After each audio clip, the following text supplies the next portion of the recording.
Olá, muito boa tarde. O mês de outubro de 2024 ficará na história, nomeadamente na história da Igreja, pela conclusão de um sínodo que arriscou procurar um novo modo de viver o catolicismo em comunidade.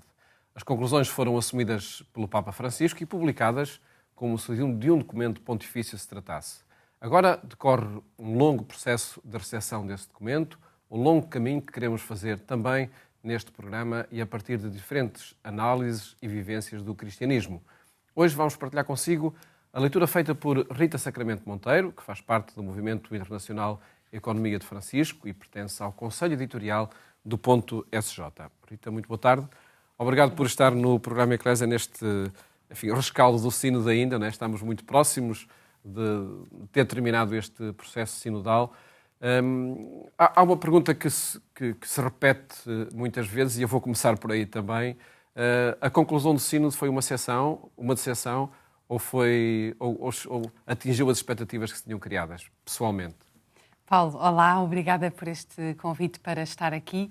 Eu diria que, pessoalmente, eu acho que o sínodo é um processo importante e que deixa raízes importantes na Igreja. E agora cabe-nos a nós aprofundar e continuar a traduzir este modo de ser Igreja, como dizias tu agora na introdução, é um modo, estamos a ensaiar um outro modo e estamos possivelmente a mudar de modelo de Igreja. E esta mudança é lenta, já foi começada há mais tempo.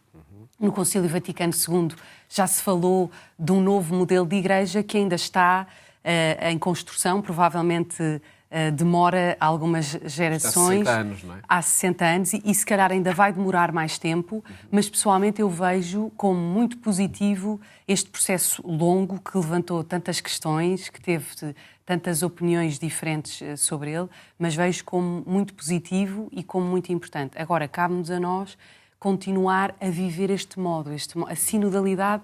Entramos agora em sinodalidade como modo. Podemos até esquecer a palavra, mas não podemos esquecer a atitude. E essa atitude, ela vai traduzir-se em participação, em corresponsabilidade, duas palavras também que foram sendo repetidas com muita frequência? Sim, tem que se traduzir nisso. Ou seja, eu acho que o que o sínodo vem sublinhar, e que já vinha do Concílio Vaticano II, é todos nós, como batizados, somos parte da Igreja de Deus e temos que tomar parte. E, portanto, nos tempos que correm, a tradução do Evangelho nos dias de hoje faz-se a partir de cada um de nós. E por isso cada um de nós tem que assumir o seu lugar nas comunidades. A fé não é um exercício individual, não vivemos a nossa relação de um modo fechado e isolado, fazemos parte de comunidades. Jesus chamou um grupo, chama-nos a cada um individualmente, é verdade, pelo nome, mas chamou também em grupo, caminhamos juntos, enviou-nos juntos. E, portanto, este modo de ser Igreja é como é que nós caminhamos, tomamos decisões, trabalhamos em conjunto, como é que nos apoiamos, como é que olhamos para os temas mais difíceis, para os temas mais sensíveis das nossas comunidades. E por isso tem que se traduzir em cada um de nós, tenha estado ou não envolvido no processo sinodal, porque alguns não terão estado e se calhar este processo passou mais à distância, mas agora deve perguntar-se, eu de facto tenho consciência de que sou parte da Igreja, de que sou parte do povo de Deus e também eu sou chamada a dar o meu contributo? E o que significa ser parte?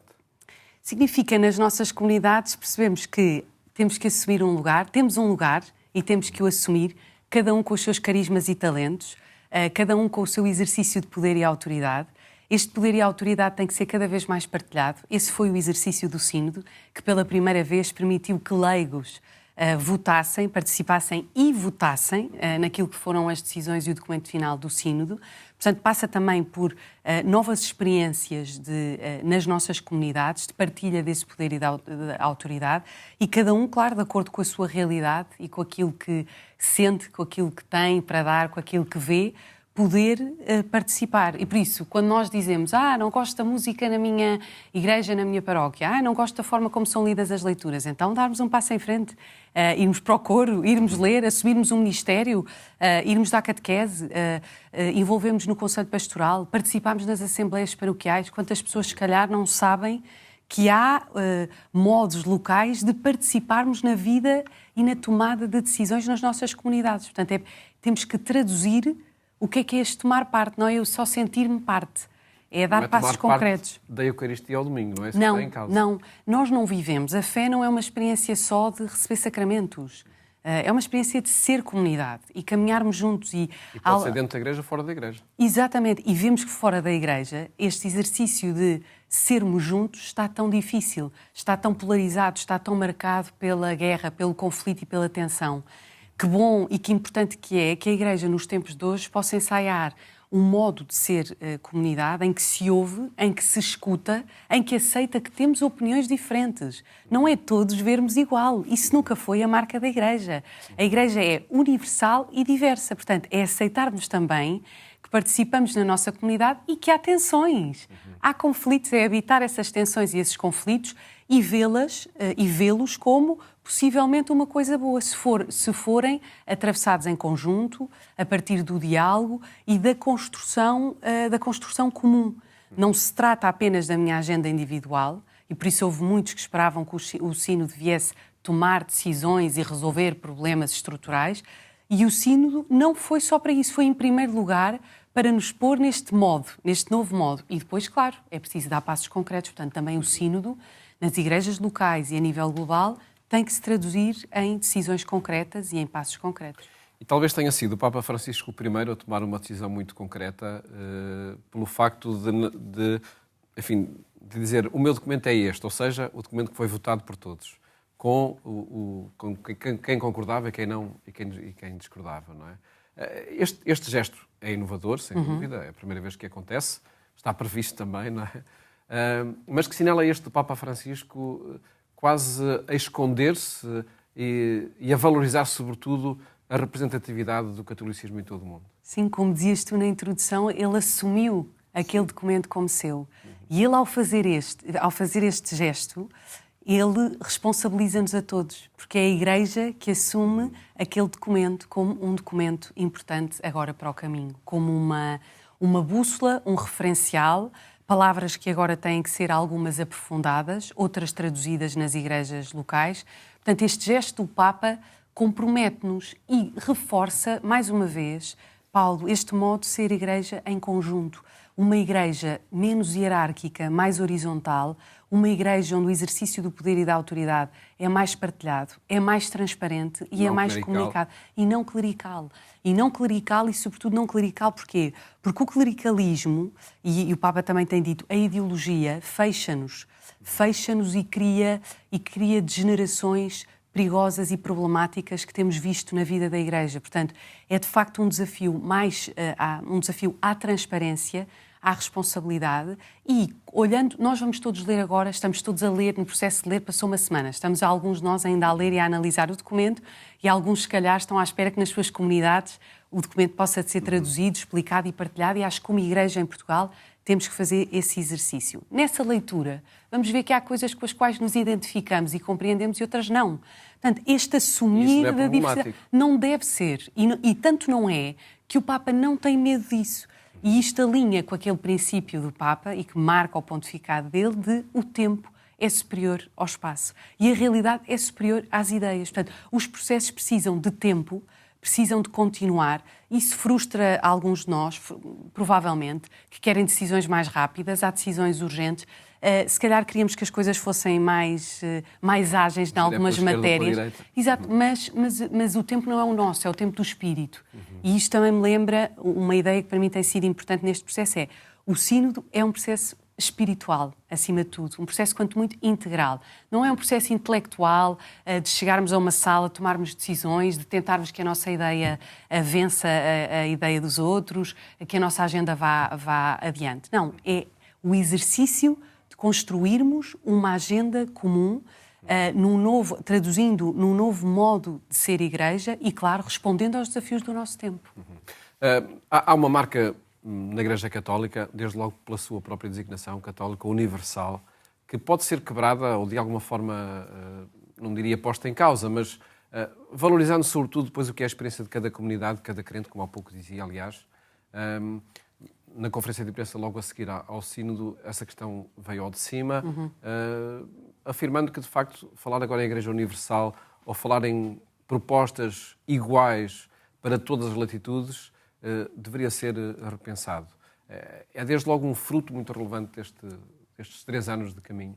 Sim, é relevante. Uma parte disso eu acho que sempre foi assim na Igreja, ou seja, a Igreja é uma realidade encarnada nas realidades locais e, portanto, tem que estar inculturada, tem que dialogar com a cultura e com a realidade, com as pessoas reais, as circunstâncias daquelas comunidades. Portanto, acho que isso sempre fez parte da realidade de uma Igreja universal que é vivida localmente pelas pessoas.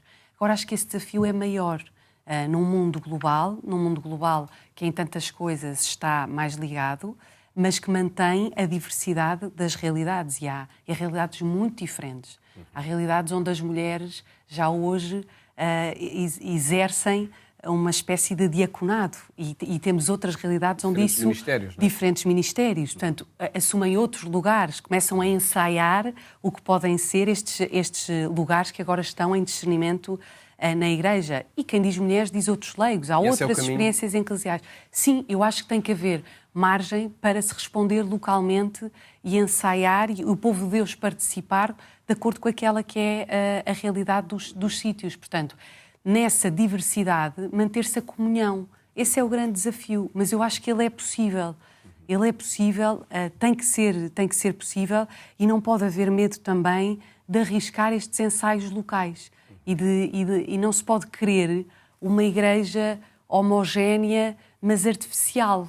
Não deve-se querer uma igreja heterogénea a ser vivida e traduzida nas comunidades locais e nas realidades concretas. Senão corremos o risco do Evangelho não ter tradução, não aterrar, não se enraizar. Não ser significante. Não ser significante na vida real das pessoas concretas, em lugares e locais concretos.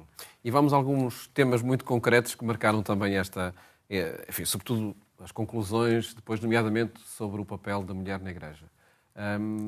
Que relevância tem este tema, na sua opinião? E o diaconado feminino iria resolvê-lo? Eu acho que este tema das mulheres eu vejo sempre ligado ao tema dos leigos e da participação dos leigos. Portanto, há claramente uma Igreja que tem feito um caminho de inclusão dos leigos, mas esse caminho, sobretudo se pensarmos no papel das mulheres e se olharmos a sociedade, tem sido um caminho lento em relação àquela que tem sido a valorização do papel da mulher na sociedade. E, portanto, a Igreja tem, de facto, com urgência, que olhar para a mulher de outra maneira e para a inclusão da mulher noutros lugares. E da mulher e também dos leigos, não é? No exercício do poder e da autoridade, naquilo que é a representatividade e a participação, a sociedade já foi mais rápida do que aquilo que tem sido a Igreja. Portanto, eu acho que há uma boa notícia do Sínodo que foi ter incluído mulheres e leigos na tomada de decisão. Acho que estes grupos de estudo são... Já agora, o documento conclusivo afirma mesmo não há nenhuma razão para que as mulheres não assumam papéis de liderança na Igreja. Claro, claro. Aliás, Paulo, essa liderança já existe. Há muitas comunidades, há muitos processos. Eu, como mulher, já liderei muitos processos na Igreja. Agora, nós também sabemos que há lugares de tomada de decisão mais estruturados e estruturantes. E é o acesso a esses lugares que tem que ser discutido, quer em relação às mulheres, quer em relação aos leigos, porque liderança informal de mulheres já há em tantas comunidades e em tantos lugares do mundo, e lugares onde não há, e nós às vezes estamos habituados a realidades que têm sacerdotes e que têm a presença de um sacerdote, mas tantos lugares onde não há essa presença, e são os leigos, nomeadamente as mulheres, que assumem a liderança pastoral e a animação pastoral e a animação da fé daquela comunidade. Portanto, o que me parece agora importante é que este grupo de estudo criado pelo Papa para este tema das mulheres, nomeadamente para estudar o possível diaconado, tem que ser levado a cabo com seriedade. Houve algumas tensões agora durante o sínodo em relação a esse grupo e em relação a esse tema, mas sabemos que o tema para o Papa não está fechado. Não se deve, a meu ver, este tema da participação das mulheres e dos leigos não se deve excluir, reduzir ao tema do sacerdócio e do diaconado. Tem que ser visto mais amplamente, mas é importante que também seja olhado este tema do diaconado, este tema do sacerdócio e, sobretudo, que, como diz o documento, que agora se possa traduzir aquela que é esta noção de que podemos participar e assumir posições de liderança, isso tem que ser traduzido para a realidade. E, portanto, agora o desafio é as igrejas locais, a Igreja em Portugal e as comunidades em Portugal. As congregações religiosas, por exemplo, nas congregações religiosas há a figura dos consultores, em tantas congregações religiosas, esses consultores poderem ser cada vez mais leigos e cada vez mais mulheres. Não é ser pelo ser, é ser pelo que faz sentido, pela representatividade, pelo que ganhamos todos de nos reconhecermos pares que fazem parte e que têm todos um contributo a acrescentar. Isto não é conceder direitos e benefícios porque se concede um direito e um benefício. Não, é porque esse direito e esse benefício tem um sentido e é para o bem da Igreja e para o bem das comunidades. Não é uma questão de cotas Não é uma questão de cotas. E eu gostava que a Igreja fosse além dessa conversa das cotas, mesmo que possa, em alguns casos, ter que haver um exercício de olharmos para uma diversidade de pessoas e querermos, de facto, trazer vozes de mulheres. Outros temas onde acredito que já se aponta para uma mudança muito concreta a partir do documento final do Sínodo é, por exemplo, o tema da transparência, nomeadamente económico-financeira, o tema da corresponsabilidade, da inclusão de todos. E isto são apenas 3 exemplos, mas que apontam para, de facto, para transformações muito concretas que o Sínodo deixa e que são pedidas a todas as comunidades.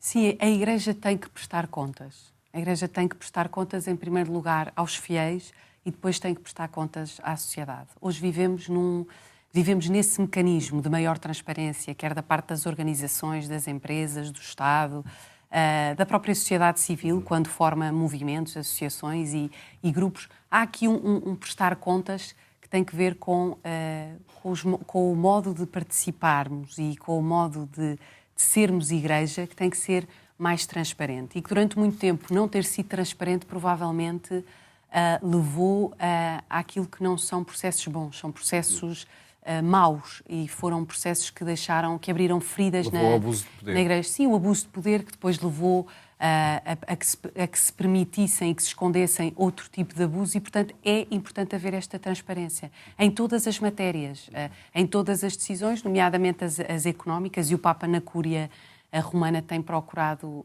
implementar essas mudanças e tornar os processos mais transparentes. Porque aquilo que é transparente pode ser discutido, pode ser pensado e pode ser mais participado. O que não é transparente é escondido e, portanto,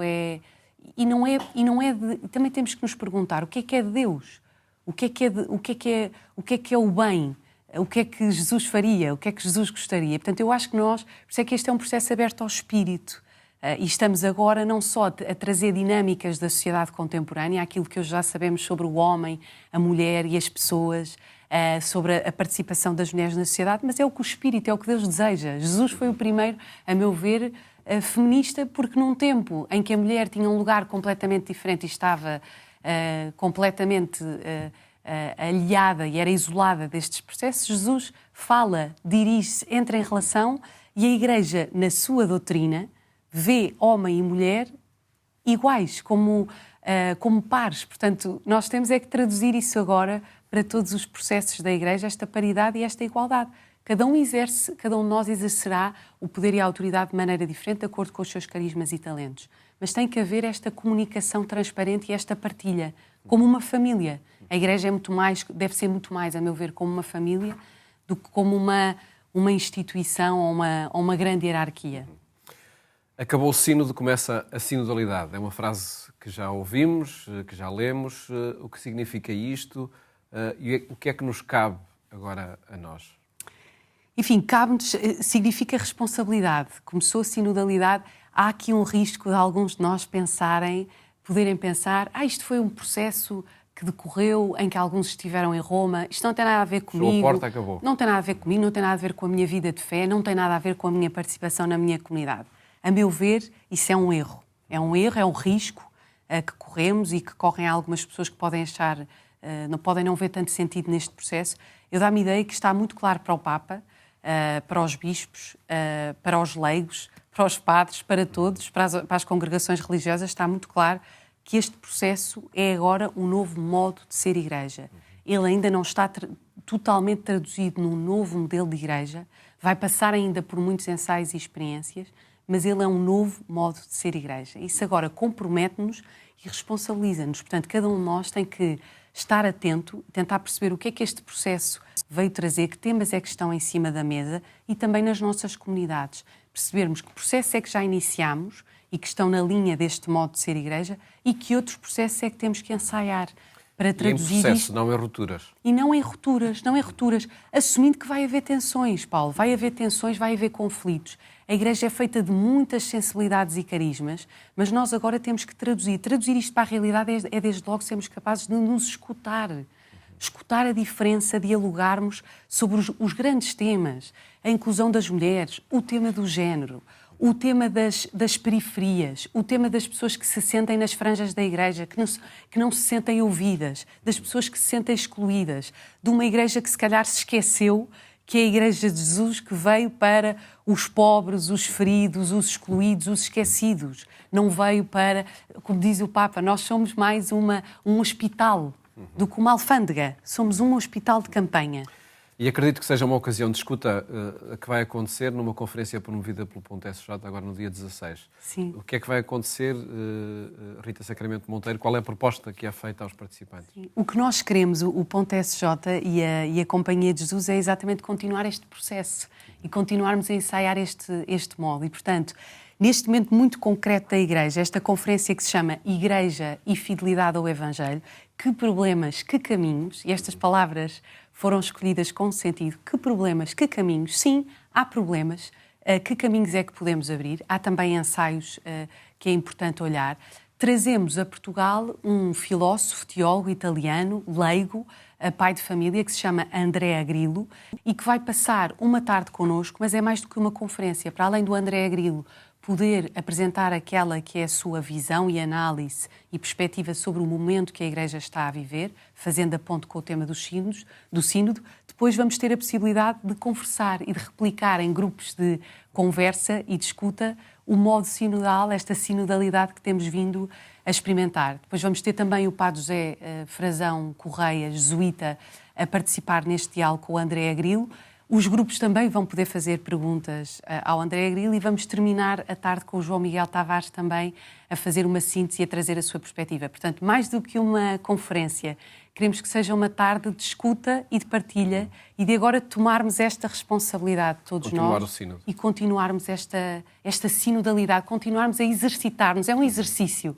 É exercitarmos este novo modo de ser Igreja, ainda que o novo modelo, esta nova Igreja, ainda não esteja completamente clara e fechada, somos nós que a vamos construir.